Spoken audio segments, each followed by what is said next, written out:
The desert doesn't keep secrets. It burns them to dust. In 1873, in the unforgiving territory of Arizona, a 17-year-old girl named Christabel Donovan was the only survivor of her family's dream. She was alone, haunted and dying. But on a day bleached white by the sun, she heard a sound the desert should never make the cry of a human baby. What she found surrounded by a pack of snarling coyotes was not a white child, but the son of a feared Apache warrior. Saving him would mean betraying her own people. Letting him die would mean betraying herself. This is the true story of a desperate choice, a brutal pursuit and a reward that would change the map of the West forever. A gift of sacred land from a chief sworn to kill any settler who crossed it. The axle wasn't just broken, it was shattered. The splintered hickory lay useless in the sand, a tombstone for a journey that had ended 300 miles short of anywhere. Christabel "Chrissy" Donovan kicked the wagon wheel, a futile puff of alkali dust, rising to sting her already chapped lips. It was a stupid, childish act, and she knew it. But the anger felt better than the grief. The grief was a cold, heavy stone in her stomach, a permanent passenger, since the cholera had taken her father Patrick, then her mother Mary, and finally her little brother Thomas. She was 17. She was alone. This was the Arizona Territory. Her world had shrunk to the shadow of the useless Conestoga wagon and the oppressive shimmering heat that radiated from the canyon walls. Her family was gone, buried in shallow graves back near the Cimarron, marked only by crude crosses she'd lashed together from cratewood. She had pushed on, pulled by the ghost of her father's voice. "Oregon, Chrissy, we'll have green land that gives." This land didn't give. It only took. It took the water from her skin, the hope from her heart, and the strength from her limbs. Her remaining mule, Judas, had bolted 2 nights ago, spooked by a panther's scream, taking with it the last of the good water. Now she had only her father's rifle, a heavy 1860 Henry, a skinning knife, and less than a quarter-full canteen of lukewarm metallic-tasting water. "You wanted to be a pioneer, Chrissy girl," she whispered, her voice a dry rasp. She was scavenging, walking a 10-mile circle from the wagon each day, looking for anything. A seep, a rabbit, even a prickly pear cactus, not yet withered to spines. She squinted against the relentless sun, adjusting the brim of her father's sweat-stained hat. The landscape was a cruel artist, painting in shades of rust ochre and bleached bone. Mesas rose in the distance like blood-red altars. This was Chiricahua land, Apache land. The settlers at the last trading post a lifetime ago had spoken of them in hushed, terrified tones. "They ain't human, girl. They're shadows. They'll take your hair and you won't even hear 'em coming." Her father had dismissed it. "People fear what they don't understand. We'll keep to our own." Now she was on their land, a trespasser. Every shifting shadow looked like a man, every gust of wind a warning. She was hunting, or perhaps being hunted. She stalked the dry wash, the Henry rifle feeling heavier than her lost wagon. She'd seen rabbit droppings. One good shot. One meal. That was the only future she could imagine. She froze. It wasn't the wind. It wasn't a rabbit. A sound thin and sharp pierced the afternoon stillness. It was a high-pitched yip, followed by a chorus of overlapping, frantic cries. Coyotes. They were close. She checked the rifle's load, her hands steady her heart, a cold drum. She crept toward a small rocky draw, a dark slash in the canyon floor. The yipping grew more excited, more vicious. They had something cornered. A deer, maybe. Or a calf. Chrissy climbed the scree slope, balancing her weight, careful not to send a cascade of pebbles. She eased the rifle barrel over the ridge and looked down. Her breath hitched. It wasn't a deer. Below her, in a patch of thorny scrub, a pack of 5, no 6 gaunt coyotes were circling. They were all ribs and mange, their eyes yellow and insane with hunger. They snapped and lunged at a thing. A tika, her pa had called it. A cradle board. It was intricately beaded, fashioned from wood and hide, and lying on its side. Strapped inside, wrapped in rabbit fur blankets, was a baby. It was so small, its face a dark copper red, contorted in a silent scream. One of the coyotes, bolder than the rest, darted in and snapped at the cradleboard's wooden hoop, shaking it violently. Chrissy didn't think. She didn't weigh the options. She didn't consider the implications of the beaded buckskin. She simply acted. The rifle's explosion shattered the silence of the canyon. The lead coyote spun its chest, exploding in a cloud of dusty fur. The crack of the shot echoed a deadly thunderclap. The other animals scattered, vanishing into the rocks, as if they were never there, leaving only the ringing in her ears and the acrid smell of black powder. She scrambled down the slope, sliding on her worn-out boots, the Henry still hot in her hand. She reached the cradleboard and knelt. The baby was terrifyingly still. Its black eyes were wide, staring at the sky. Its skin was dry, its lips cracked, and it was Apache. The intricate beadwork, the painted symbols on the wood, the obsidian amulet tied to the hoop, this was the child of the shadows. A cold dread, sharper than the heat, washed over her. Taking the rifle shell from her pocket, she reloaded the Henry, her eyes scanning the ridges. Where there was an Apache baby, there were Apache parents, and they would not be happy to find a white girl with a rifle standing over their child. The baby let out a tiny, gasping cough. Chrissy looked down.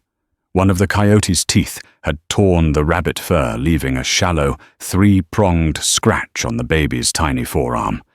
It wasn't bleeding badly, but in this filth, it was a death sentence. "Oh, Lord," Chrissy whispered. She looked up at the empty, watchful ridges. Running was the smart move. Leaving the baby was survival. She remembered Thomas, his face pale and damp, his breathing shallow in the back of the wagon. "I'm thirsty, Chrissy," he'd whispered, and she'd had no water to give him. "Damn it all," she cursed, the word swallowed by the wind. She couldn't. She just couldn't. With a grunt, she unslung her canteen. She wet a corner of her own grimy kerchief and gently, so gently wiped the dust and blood from the baby's scratch. The baby watched her, its black eyes unblinking, holding a wisdom that terrified her. "We're both fools, little one," she said, her voice rough. "We're both going to die out here." She looked at the scratch. Coyotes were filthy. She'd heard of coyote fever, a madness that came from their bite. She had nothing, no medicine, no carbolic. She had her father's whiskey flask, still a quarter full. It was meant for snake bites, or for courage. She pulled it from her satchel. "This is going to hurt you, more than it hurts me," she mumbled, echoing her mother Mary. She poured a tiny, precious capful of the stinging liquid onto the scratch. The baby's silent scream was instantaneous. It arched its back, its tiny body rigid. But it didn't cry out. The sound was trapped in its throat. I know. She soothed her hand, hovering, afraid to touch it. Then she made the choice that would seal her fate. She couldn't carry the rifle and the cradleboard. The cradleboard was designed to be carried on a back. Slinging the heavy rifle over one shoulder, Chrissy Donovan lifted the cradleboard, settling the strap across her own chest. The baby was light, almost weightless. She turned her back on her broken wagon, her broken dream, and began walking toward the one place she'd found that offered life. A small, hidden seep of water she'd named Judas Spring, after the mule that had led her to it. She was now a pioneer girl, alone, carrying an Apache baby on her back, with a rifle in her hand, and enemies on all sides. The spring was less a spring and more a betrayal. It wasn't the gushing oasis of her prayers, but a slow, begrudging drip of alkali white water from a fissure in a sandstone cliff. It collected in a shallow, fist-sized basin in the rock, barely enough to wet her lips. But it was hers. She had found it led there by the tracks of her runaway mule, Judas. The mule was long gone, but the water remained. She called it Judas Spring. It took 2 hours of fast, paranoid walking to get back. Every step was a calculation. She avoided the open ground, sticking to the arroyos, her head on a constant swivel. The cradleboard was awkward, bouncing against her back, and the baby's strained silence was worse than a scream. It was a hot, terrifying wait. She half expected a rifle shot from the rim rock, or the sudden thudding sound of unshod ponies. Nothing. The canyon was holding its breath. When she finally slipped behind the curtain of withered vines that hid the seep, she collapsed, her legs trembling. She laid the cradleboard gently on a flat rock. The baby was worse. Its eyes were dull, half-closed. The skin on its arm around the whiskey-cleaned scratch was already turning an angry, purplish red. It was hot to the touch. Fever. "No," Chrissy said aloud. "You don't get to die. I didn't shoot a coyote for nothing." She held her canteen under the slow drip, drip, drip of the spring. It would take an hour to fill a cup. The baby didn't have an hour. She looked at the small muddy pool at the base of the cliff where the overflow collected. It was full of larvae and scum. Judas had drunk from it, but it would kill a person. Chrissy pressed her lips to the rock fissure itself, catching the clean drips on her tongue. She let the water pool in her mouth, then leaned over the baby. She hesitated. It felt impos request too large. Here is the next part of the story. It was a grotesque parody of motherhood. Chrissy, her own mouth parched and cracked, pressed her lips to the rock fissure, catching the clean, cold drips. She let the precious water pool in her mouth, then leaned over the cradleboard. She hesitated. It felt fundamentally wrong, this strange, desperate intimacy. The baby's lips were split and dry. It didn't have the strength to suckle. "Come on, little shadow," she whispered. Gently she tilted the baby's head and pressed her lips to its, letting a tiny trickle of water pass between them. The baby coughed, sputtered, then instinctively swallowed. She did it again. And again. For an hour, as the sun began to dip, she fed the Apache baby water, mouth to mouth. The irony was bitter. She was giving away the very thing she needed to survive the water she'd hiked miles for, to a child whose father would likely kill her on sight. When the baby seemed sated, sleeping a fitful, feverish sleep, she turned to the scratch. It was swelling. The veins on its tiny arm looked like thin purple threads. She had no medicine. Her mother Mary had always known what to do. Mary Donovan could make a poultice from mud and yarrow, a fever reducer from willow bark. The land provides Christabel, her mother's voice echoed in her memory. You just have to know how to look. Chrissy looked. The land around the spring was barren rock and thorny mesquite. But there was a patch of creosote bush. Her father had hated the smell, the desert's turpentine, he'd called it. But she'd seen a Ute guide once chewing the leaves and spitting the juice onto a rope burn. She gathered a handful of the waxy green leaves. She chewed them until her own mouth burned, and a bitter, dark green paste filled her teeth. It was vile. She leaned over the baby. "This is for your own good," she muttered, and spat the green antiseptic mash directly onto the inflamed scratch. The baby's reaction was immediate and violent.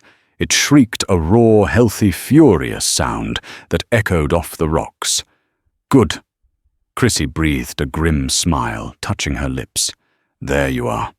She bound the makeshift poultice with a strip of cloth torn from her own petticoat. The baby cried a desperate, angry wail until it exhausted itself and fell back into a shallow sleep. Chrissy finally sat back, her entire body aching. The sun was setting, painting the canyon walls in hues of fire and blood. The brief cold twilight of the desert descended, and with the darkness came the fear. She was in a tiny, indefensible alcove. The baby's cry, which had relieved her moments before, had also been a beacon, a signal to anyone or anything within a mile. She checked her rifle. She had 9 rounds left in the magazine and 1 in the chamber, 10 bullets against the whole Apache nation. She also needed food. She hadn't eaten in a day. The hunger was a hollow ache that gnawed at her. She had a strip of dried venison, hard as oak, in her satchel. It was her last provision. She looked at the jerky. She looked at the sleeping baby. It couldn't drink water forever. If the fever broke, it would be hungry. It was too small for jerky. Thomas was hungry too, the ghost in her mind whispered. With a sigh that sounded more like a sob, she put the jerky in her own mouth. Not to eat, but to soften. She chewed and chewed, her jaws aching, until the tough, salty meat was a soft, digestible pulp. She spat the mash into her kerchief and folded it, saving it for the baby. Her own stomach cramped in protest. She sat in the dark, her back against the cold rock, the Henry rifle across her lap. The baby was quiet, its breathing shallow. She put her fingers on its chest just to feel it rise and fall. Sometime in the deep, cold hours before dawn, the baby's breathing changed. It grew ragged, then hitched. A small rattling sound came from its chest. Chrissy's heart seized. She'd seen this before. With Thomas, it was the sound of lungs filling, of the body giving up. No. Oh, please, no. She lit a precious match. In the brief, flickering flare, she saw the baby's face. It was slick with sweat. The fever had broken. The rattling wasn't death. It was the baby coughing, clearing its throat. She offered her water-wetted finger. The baby latched on, sucking weakly. She gave it a tiny morsel of the pre-chewed jerky. It swallowed. Tears streamed down Chrissy's face, carving clean paths through the grime. She hadn't saved it yet. She had only postponed the inevitable. But it was alive. As the first grey light of dawn touched the canyon rim, Chrissy Donovan, orphan of the Oregon Trail, found herself humming a tune her mother used to sing. A soft Irish lullaby. She hummed it to the Apache baby, who slept fever-free in her lap. She had survived the night, but she had no idea that the real threat was not the Apache. He was a white man, he was close, and he had just found her broken wagon. Josiah Blevins spat a stream of tobacco juice onto the splintered remains of the Donovan family wagon. Cholera, he grunted, seeing the discarded lime-stained blankets. Or dysentery. Sloppy. Blevins was not a pioneer. He was a predator. A former Confederate scout from Missouri, he'd drifted west after the surrender, finding his particular skills tracking ambush and a complete absence of conscience were in high demand. He hunted men for money. Sometimes he hunted them for sport. His current contract was with the U.S. Army at Fort Bowie, $50 in gold for every Chiricahua warrior's scalp. $10 for a woman or child.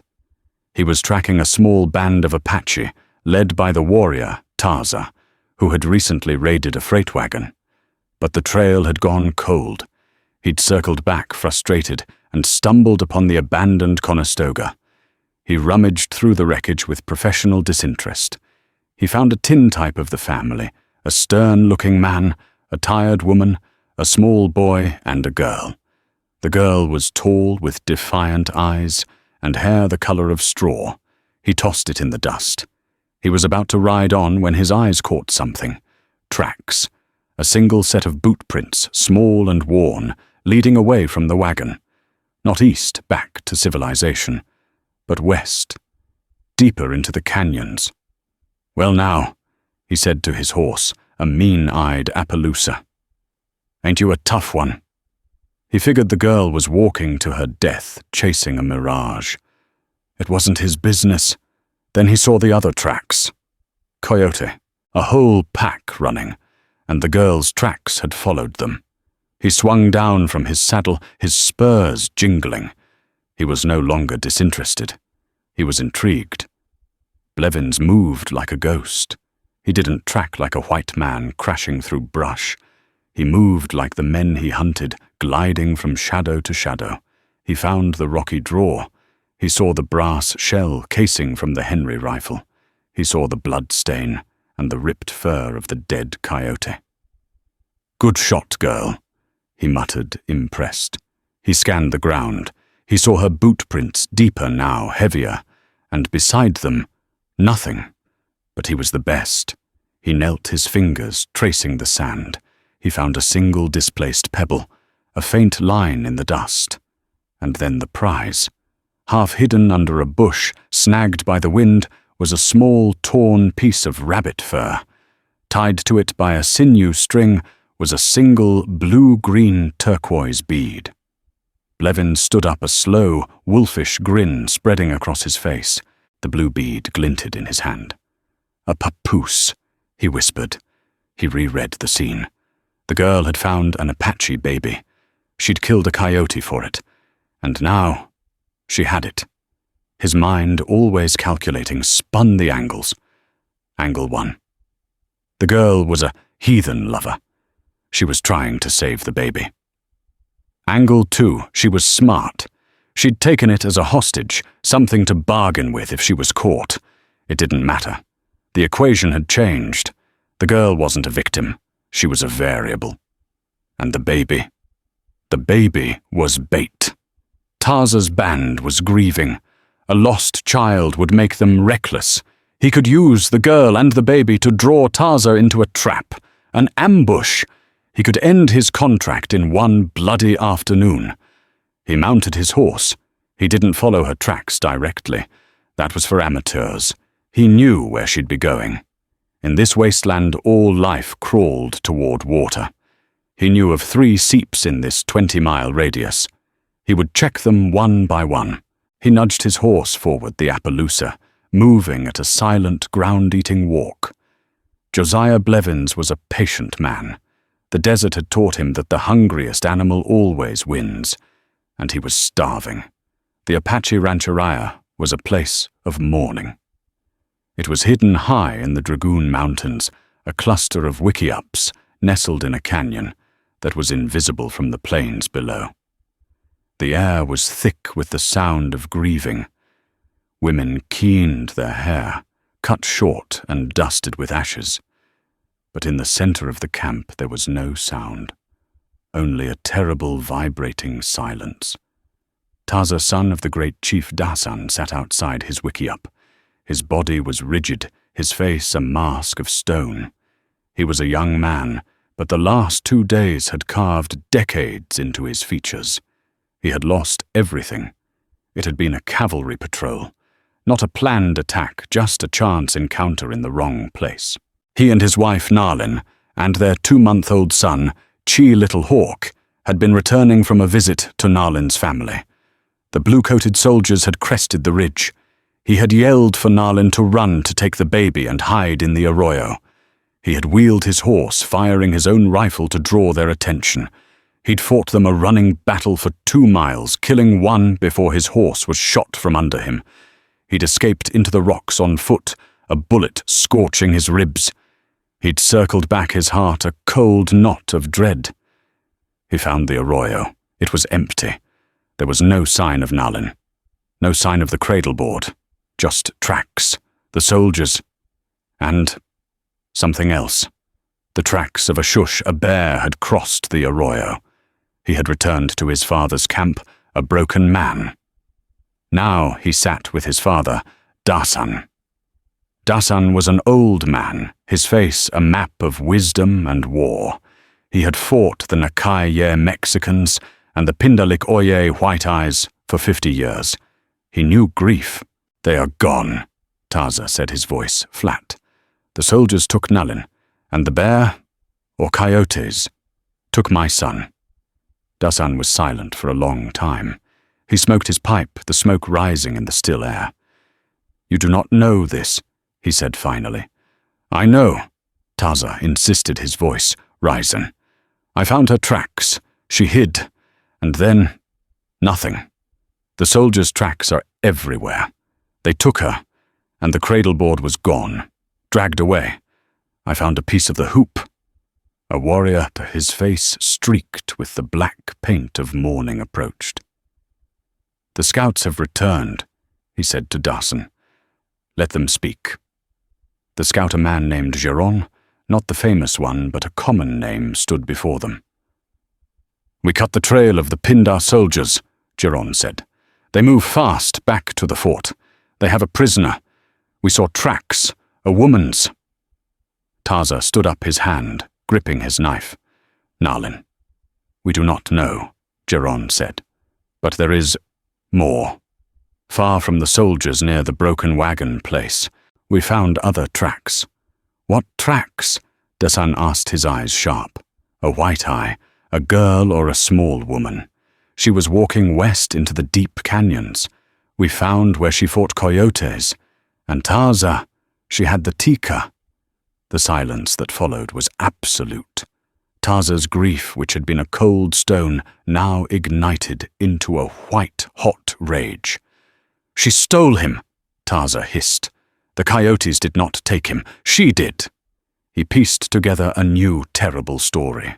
The soldiers had attacked. Nalin had hidden the baby and run, trying to lead them away. And this white girl, this thief, had stumbled upon the baby and stolen it. She stole my son. Taza roared, his voice breaking. He grabbed his rifle. I will find her. I will take his scalp, and I will take the scalp of every white eye I find, until Nalin is returned to me. Taza. Dasan's voice was sharp as obsidian. You will not. You are a warrior, not a rabid dog. You do not know her heart. Why would a white girl fight Coyotes for an Apache baby, only to carry it into the desert to die? She is a thief, or she is a fool, or she is something else. Geron, how many warriors did you have? 4, the scout replied. And you did not follow. You did not take the baby. Geron looked ashamed. The tracks were fresh, but we were afraid. It felt like a trap. The Inda white people are treacherous. We thought it was bait to draw us out. You were right to be cautious, Dasan said, nodding. But now, Taza, you will take your warriors. You will find this girl. You will bring me the baby, and you will bring me her. Dasan looked at his son, his eyes full of a pain that matched Taza's. You will bring her to me alive, Taza. I will pass judgment. We are not butchers. Not yet. Taza's eyes were murderous. He did not care for judgments. He only wanted blood. He gathered his warriors, his movements quick and violent. He would find this white girl. He would take back his son. And he would make her pray for the death his father had for now forbidden. For 2 days, Chrissy lived in a rhythm of fear and duty. She was a prisoner of the spring, the baby whom she had started to call Thomas. A secret betrayal of her own brother was weak, but holding on. The fever was gone, but the scratch was a nasty weeping wound. She kept it clean with her dwindling whiskey and reapplied the creosote poultice, but he was too small, too fragile. He needed more than water and chewed jerky. He needed milk. On the 3rd morning, Chrissy made a desperate decision. She had seen wild goats' nannies with kids on the high ridges. If she could get one. She looked at the baby. She couldn't take him. He was too weak, and she needed to be fast and silent. I'll be back, she whispered, laying the cradle board in the deepest, darkest part of the alcove. You sleep, that's an order. She took the Henry rifle and a canteen. She left the alcove, her heart pounding, a guilty rhythm. "Don't cry, please don't cry." She climbed for an hour, her muscles screaming. The air was thinner here, but the vantage point was terrifying. The world was a vast, empty, sun-baked bowl. She saw no goats. She was about to turn back when she saw it. A flicker of movement. Not on the ridges, in the canyon below her. A man on a horse, an Appaloosa, a white man with a long rifle in his saddle scabbard. Chrissy dropped, pressing herself flat against the hot rock. He was moving slowly, his head down, reading the ground. He was a tracker. He was tracking her. He passed the mouth of the drawer that led to her spring. He didn't turn. He kept going. Chrissy let out a breath she hadn't known she was holding. He'd missed it. She waited until he was a small dot in the distance, then scrambled back down, sliding, falling, bruising her hip. He missed it. He missed it. She practically fell into the alcove, her hands grabbing for the cradleboard. It was gone. A cold black void opened in her stomach. No. No, no. Looking for this. A voice like gravel and rust came from the shadows. Josiah Blevins stepped out from behind a boulder. He was holding the cradleboard in one arm, the baby sleeping inside. In his other hand, he held a Colt revolver, its barrel pointed right at her chest. "You're a hard one to find, girl," he said, his eyes the color of a faded blue shirt raking over her. "But you made it easy, leaving the little heathen all alone." "Give him back," Chrissy said, her voice shaking. She was still holding the Henry, but it was pointed at the ground. "Now, why would I do that?" Blevins smiled, showing tobacco-stained teeth. "He's worth a sight more than you are. $10 to be exact. Scalped." Chrissy's blood ran cold. You're a bounty hunter." "I'm a procurement specialist," he chuckled. "But this is better. See, the baby's alive. That makes him bait. His daddy is a warrior named Taza. Taza's gonna want him back. And when he comes for him, I'll be waiting. I'll get Taza and his whole war party. $50 a head." "He's just a baby," Chrissy whispered, horrified. "He's an Apache," Blevins corrected. "Nits make lice. Now, I see a problem here. I got the bait. I got the plan. But I got you. You're a witness, and you're an inconvenience." He raised the pistol, dropped the rifle. Chrissy's mind raced. He was going to kill her.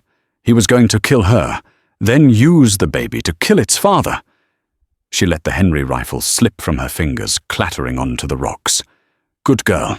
Now walk over to that wall. Turn around." "No." Blevins's smile faded. "What did you say?"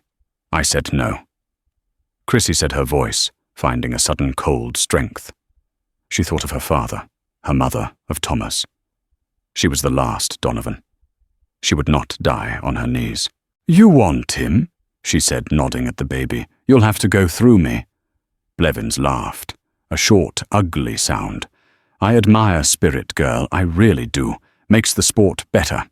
He lunged. He was fast. He wasn't aiming to kill her with the gun. He was aiming to strike her with it.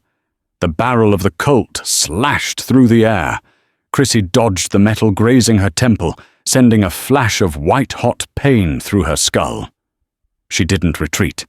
She drove forward inside his reach, just like her father had taught her to do in a brawl. She slammed her shoulder into his chest. He was a solid wall of muscle and malice, but the impact surprised him. He stumbled, trying to bring the gun back around. Chrissy's hand went to the knife on her belt. The skinning knife. She drew it and slashed upward. Blevins roared. It wasn't a clean hit. The blade scraped across his ribs, cutting through his shirt and drawing a line of blood. It wasn't deep, but it was enraging. He dropped the cradleboard, the baby letting out a startled cry. He backhanded Chrissy a blow of pure, brutal force that sent her spinning to the ground. Her head hit the rock, and the world exploded in stars. "You stupid," he snarled, raising the pistol, his face a mask of fury. Chrissy rolled, kicking at his knee. She was dazed, her vision swimming. Blevins leveled the gun. "Time's up, girl." Thwack! An arrow fletched with hawk feathers appeared in Josiah Blevins's shoulder, burying itself to the sinew. He stared at it, a look of profound, almost comical surprise on his face. He squeezed the trigger of his Colt, but the shot went wide, the bullet screaming off the canyon wall. He looked up. The rim of the alcove, which had been empty seconds before, was now lined with them. Apache warriors. Their faces streaked with black and white paint. They were silent as the rocks they stood on.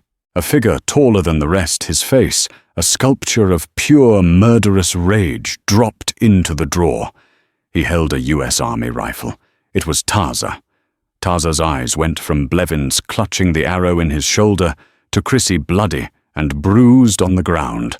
Then his eyes found the cradleboard. The baby awakened by the gunshot was wailing.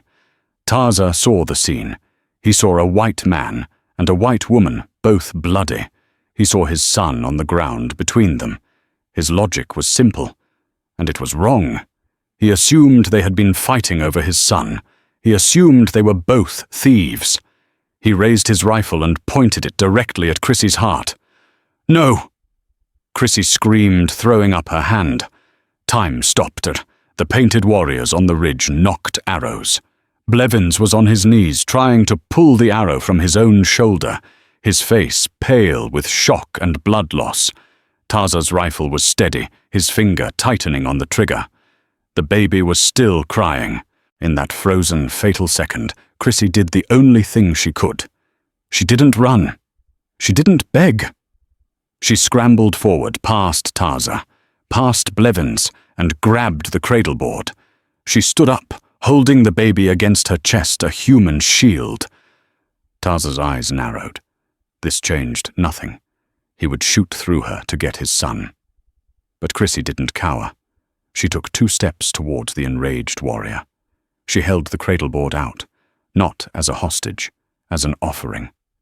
"He's yours." She gasped, her vision blurring from the blow to her head. I saved him. From the Coyotes." Taza stared at her. His rage was a physical force, a wall of heat. He did not lower the rifle. "The scratch," Chrissy babbled, her voice frantic. "The Coyotes. They scratched him. Coyote fever. I used whiskey. And creosote. The fever broke this morning. He's alive." She was speaking English. Taza understood only a few words. "Coyotes. Whiskey." He saw the green-black poultice on his son's arm. He saw the dried blood. He saw the empty whiskey flask on Chrissy's belt. And he saw her face, bloody bruised and honest. Josiah Blevins, sensing his opportunity, broke the spell.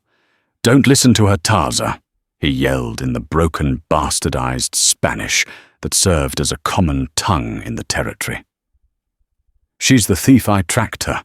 I was rescuing the baby from her when you arrived. She's the one who stole him."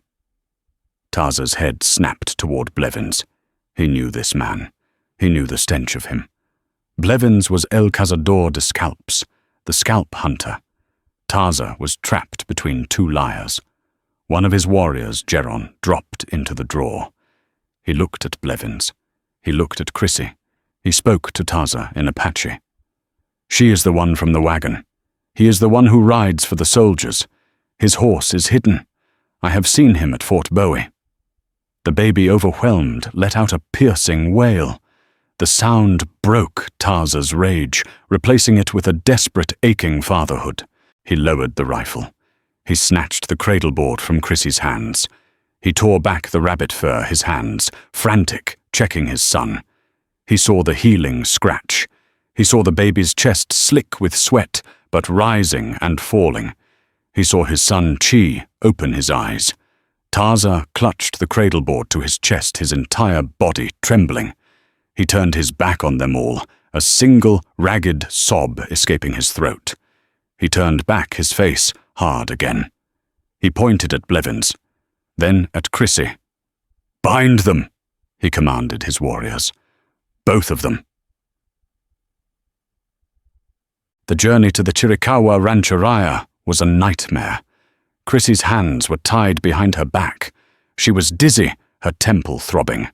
They put Blevins on his own horse, his hands tied to the saddle horn, the arrow still protruding from his shoulder. They gave Chrissy no such comfort. She walked. For miles. Up steep rocky trails that tore at her boots. When she fell, one of the warriors, a young man with merciless eyes, would haul her to her feet and shove her forward. Taza rode at the front, his son held securely against his chest.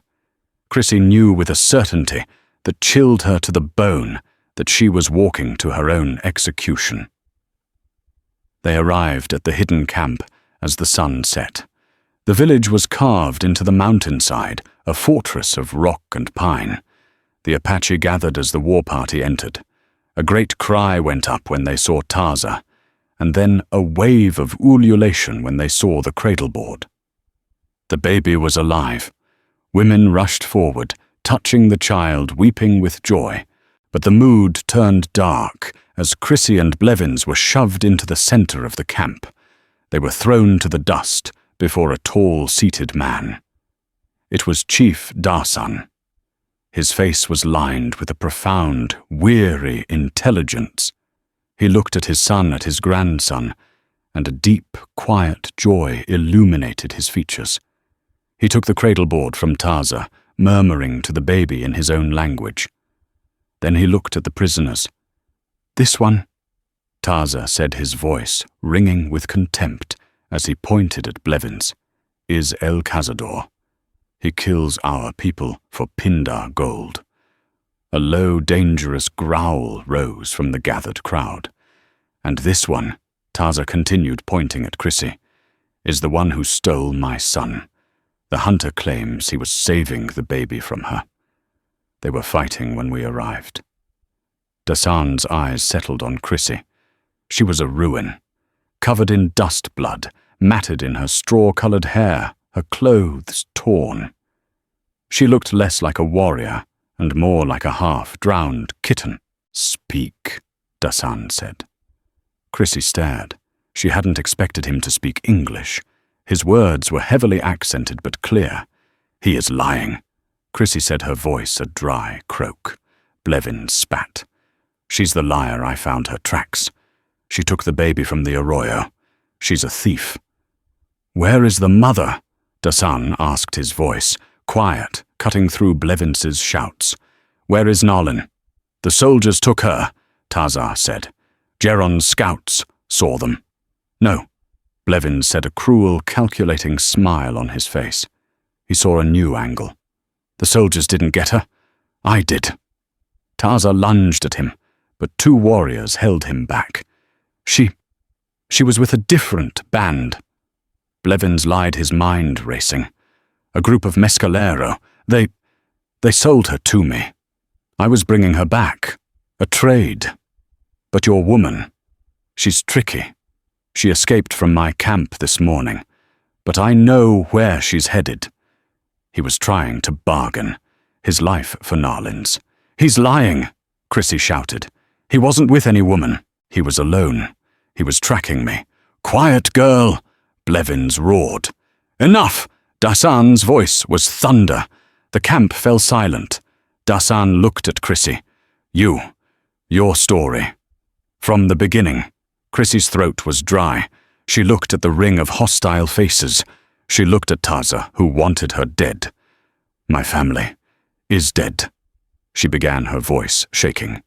"Cholera. My wagon broke. I was alone. I was hunting. I heard coyotes." She told him everything. The sound of the pack, the fight, the cradleboard, the scratch. "He was dying," she said, looking at the chief, her eyes pleading. "The fever. I had my father's whiskey. I cleaned the wound. I found a seep. I gave him water. From my own mouth." The women of the tribe who had been listening with hard faces began to murmur. This they understood. I chewed creosote for the wound. I chewed my last jerky for him. I called him Thomas, after my brother, the one who died. She was weeping now, not from fear, but from the simple, terrible truth of it.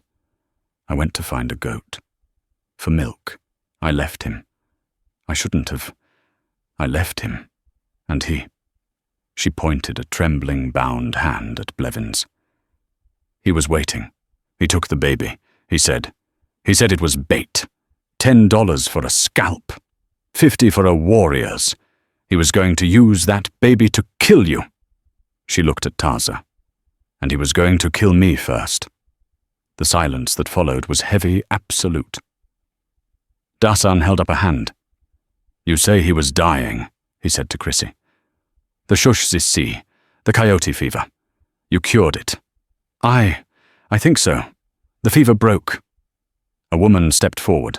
She was old, her face like a dried apple. She was the tribe's Dayin, the medicine woman. She had taken the baby from Dasan and was examining it. She unwrapped the poultice. She looked at the wound. She smelled it. She looked at the baby's clear, bright eyes. She looked at Dasan and spoke in Apache. She speaks the truth. The poison is drawn. The fever is gone. The child is weak, but he will live. She used the Chilgozgai creosote. It is strong medicine. Her heart is strong. Dasan nodded. He looked at Blevins, whose face had gone pale. You say you captured Nalin? Dasan said. I did. She escaped, Blevins insisted. My son's wife. Dasan said, his voice dangerously soft, is small, but she has the heart of a mountain lion. She would not be taken by one man, and she would not leave her child's trail. Dasan gestured. Search his saddlebags. A warrior ran to Blevins's Appaloosa. He tore the bags open. He pulled out a coil of rope, a bag of ammunition, and 3 objects that made the crowd gasp in fury. 3 human scalps, 2 men, 1 woman, long black hair, trophies. Geron the scout looked at the smallest one. It is from the Mescalero woman, Ishke, he said, his voice thick. We found her body 2 moons ago. Blevin's lie had condemned him. He was not a trader. He was a butcher. Taza, his face a mask of cold justice, stepped forward. He did not speak to Blevins. He spoke to his father. Let me have him. Dasan nodded. His lies have dishonored our camp. He will have the death of a liar. He looked at Bizamples too long. Here is the next part of the story. Dasan's voice was cold finality. His lies have dishonored our camp. He will have the death of a liar. Josiah Blevins's bravado vanished, replaced by a raw, pleading terror. His words were cut short as warriors dragged him into the darkness. They stripped him of his boots, and weapons gave him a single leaking water skin and pointed him toward the high, unforgiving mountains. Barefoot and unarmed, the hunter was now the hunted. His screams were swallowed by the vastness. Justice served. Every eye in the camp fell on Chrissy. She remained on her knees, convinced she was next. Chief Dasan approached his shadow falling over her as he drew a knife from his belt. Chrissy squeezed her eyes shut, her mother's face flashing in her mind. She braced for the end. Instead of her throat, she felt the cold steel slice the rawhide ropes at her wrists. Her eyes flew open. Dasan stood over her, his expression stern, but not cruel. You are not a thief, he said, his English accented, but clear. You are not our enemy. He offered a scarred hand and pulled her to her feet. You will be given a horse, a weapon, and food, Dasan declared. My son Taza will escort you to the white man's trail. You will have safe passage through our lands. A wave of profound relief washed over Chrissy, so powerful her knees nearly buckled. She was alive. She was free. But as the adrenaline faded, The relief was chased by a cold tide of despair. Safe passage to Tucson, a town where a lone girl with nothing would be just another victim. Her father's dream of a green life in Oregon was dead. The weight of her failure, of her utter solitude, crashed down on her. The tears she had held back for days finally broke free, silent and bitter. Dasan watched her, his gaze perceptive. "Your heart is heavy," he observed. "You go back to a world that has hurt you." Before Chrissy could find words, a cry went up from the edge of the camp. A figure supported by 2 scouts stumbled into the firelight. It was a woman, bruised and exhausted, but her eyes burned with a fierce, unbreakable spirit. Nalin Taza breathed the name a prayer.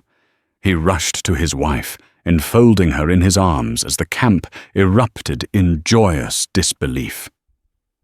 She had never been captured.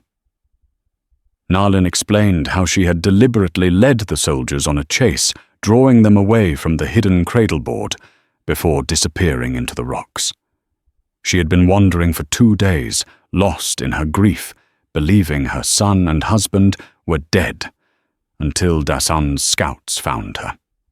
Her story told, Nalin's gaze fell upon Chrissy.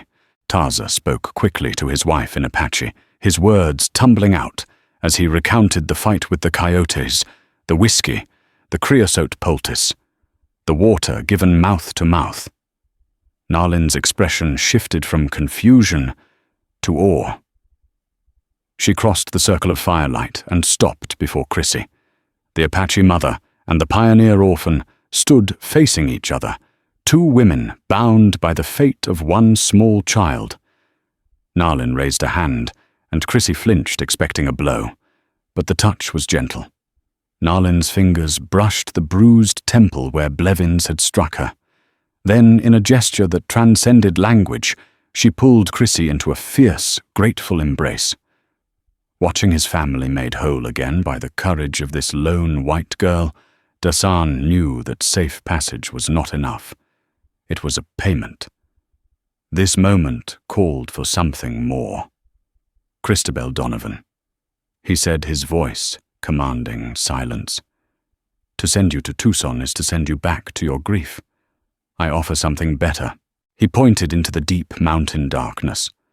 "My wife's family had a valley. It is hidden sacred and has water. The white miners do not know of it. It is empty land." He turned his eyes, locking with hers, his offer, both a challenge and a gift. "I offer you this valley. It is my family's land, but it will be yours.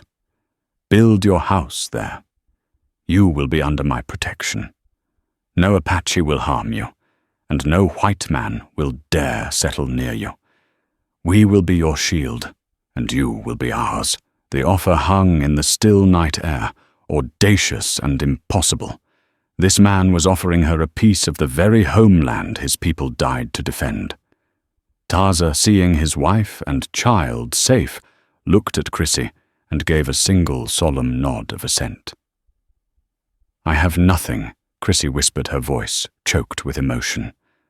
"No tools, no seed." Nalin stepped to her side. "We have these things," she said, her first English words to Chrissy a simple promise. "We will teach you." Chrissy looked from the Apache mother to the formidable chief. Her father's dream of Oregon was dust. But here in the heart of her supposed enemies was a new one forged in blood and unexpected kindness. It was a chance not just to survive, but to live. "I accept," she said. Christabel Donovan never made it to Oregon. She never built her father's farm. She built something new. For the next 20 years, she lived in what came to be known as Donovan's Valley, a lone white woman in the heart of the Apache stronghold. True to Dasan's word, she was a shield, and they were hers. Taza's son, Chi, or Little Hawk, grew up knowing her as a second mother, a strange, pale-haired aunt who spoke their language with a funny accent. Her story became a forgotten footnote, a bizarre anomaly in the bloody Apache wars. She proved that the West wasn't just won by bullets and broken treaties. It was sometimes forged by impossible acts of kindness. This one girl with nothing left to lose saved a dying baby, and was given a kingdom in return.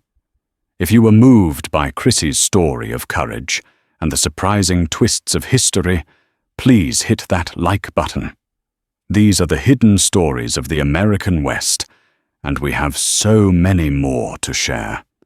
Subscribe to our channel and ring the bell so you never miss an episode. And please share this video with someone who needs to hear a story of bravery today. Let us know in the comments, what would you have done if you found that cradle board?